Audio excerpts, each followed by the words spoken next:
Class 7 subject history lesson 5 हम class पढ़ रहे हैं दिल्ली सल्तनत लेसन को, जिसमें आज हम रीड करेंगे पेज नंबर 49। उसके बाद हम फिल एंड लर्न करेंगे एक्सरसाइज। एजुकेशन क्लास 7 हम स्टार्ट करेंगे एजुकेशन से। The Asian Hindu centre of learning, जो पुराने हिंदू सेंटर थे सीखने के यानी कि पढ़ने के, जैसे कि विक्रमशाला, नालंदा, बनारस, काशी और प्रयाग, ये अब ख़त्म हो चुके थे। हिंदू जो बच्चे थे वो एजुकेशन गुरुकुल जो में करते थे, लेकिन गुरुकुल जो थे वो मंदिरों से अटैच हो गए थे। दिल्ली सुल्तानों ने भी मदरसे यानी कि पढ़ने के लिए जो पाठशालाएँ होती हैं, मुस्लिम शब्द है उसके लिए मदरसा, वो मॉस्कों में जो है धार्मिक शिक्षा के लिए जो है बच्चों को शिक्षा देने के लिए स्थापित किए गए थे। इन्हें जो है जागीर यानी कि मदरसों को जागीरें जो दी गई थी वो, ताकि वो अपनी दिल्ली की आवश्यकताओं को पूरा कर सकें। फिरोज शाह तुगलक ने भी एक ऐसे ही एजुकेशनल सेंटर स्थापित किया था फिरोजाबाद में, जो कि रेजिडेंशियल एजुकेशनल सेंटर था। या आप इसे अंडरलाइन भी कर ले। Firoz Shah Tughlaq establish residential educational centre at Firozabad. अब है लैंग्वेज और लिटरेचर। दिल्ली सुल्तान ने जो है पर्शियन लैंग्वेज को काफ़ी बढ़ावा दिया था। वे जो है ये जो सबसे ज़्यादा पर्शियन भाषा जो है रूलर्स में, नोबल्स में और धार्मिक लोगों में सबसे ज़्यादा बोली जाने वाली भाषा थी। संस्कृत भाषा भी जो है हिंदू लोग जो है इसे काफ़ी ज़्यादा सीखते थे, और अंडर द इन्फ्लुएंस ऑफ सूफी संतों के प्रभाव में आने के कारण जो है क्षेत्रीय भाषाएं भी अब फल फूल रही थी। पर्शियन जो थी वो कोर्ट की लैंग्वेज यानी कि दरबारी लैंग्वेज बन चुकी थी। हिंदू और मुस्लिम दोनों ही पर्शियन लिटरेचर के बारे में मतलब जानते थे, उन्हें पढ़ते थे। और ये जो समय था, इस समय उर्दू भाषा भी जो है अब आ रही थी, और उर्दू जो है सिंपल लैंग्वेज मानी जा रही थी तुर्क और इंडियंस दोनों के द्वारा, क्योंकि तुर्क और इंडियंस इसे आसानी से समझ लेते थे। सुल्तान शासक भी जो थे वो संस्कृत लैंग्वेज को पसंद करते थे। काफ़ी संस्कृत के विद्वान जो थे इस समय हुए थे, जिनमें से रामानुजा और जयदेवा मेन हैं। कई सुल्तान जो थे वो काफ़ी ज़्यादा गोट नंबर ऑफ संस्कृत वर्क, उन्होंने संस्कृत का काम जो है क्षेत्रीय भाषाओं में या फिर पर्शियन और अरेबिक भाषाओं में ट्रांसलेट करवाया था। कई किताबों को संस्कृत, कई किताबों को सुल्तानों ने पर्शियन और अरेबियन भाषा में जो है ट्रांसलेट करवाया था। लिटरेचर जो है अब literature consist of translated work of original Sanskrit text और text written in the local languages.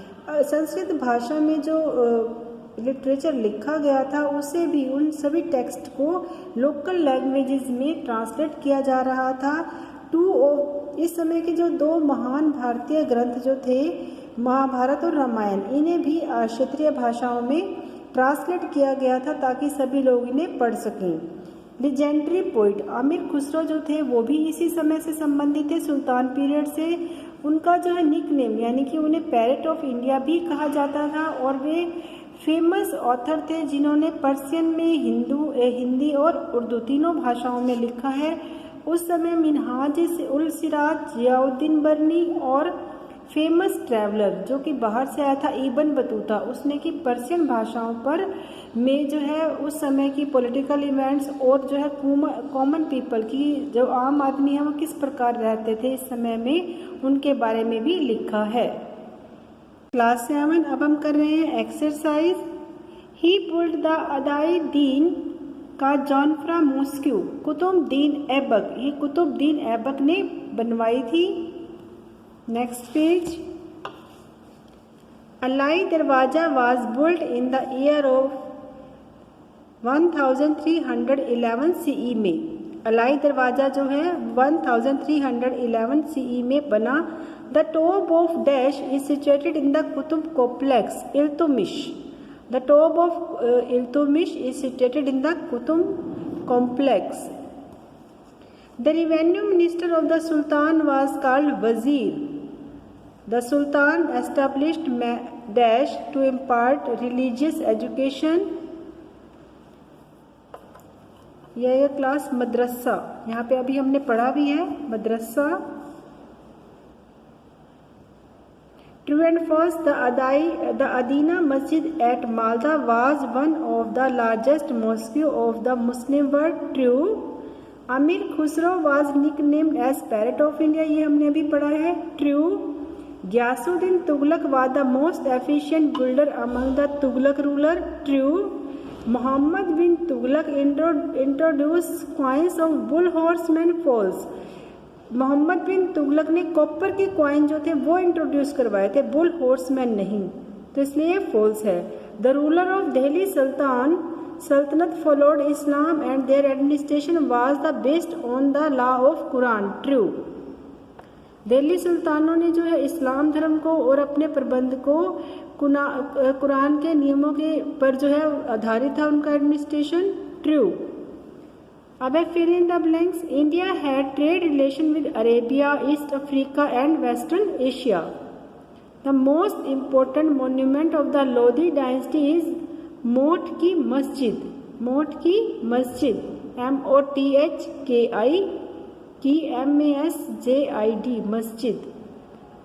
Mohammad bin Tughlaq experimented by issuing copper coins.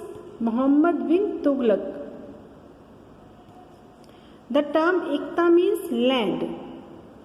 The Kuwait-ul-Islam Mosque built by Qutbuddin Aibak is a fine example of Indo-Islamic style of architecture.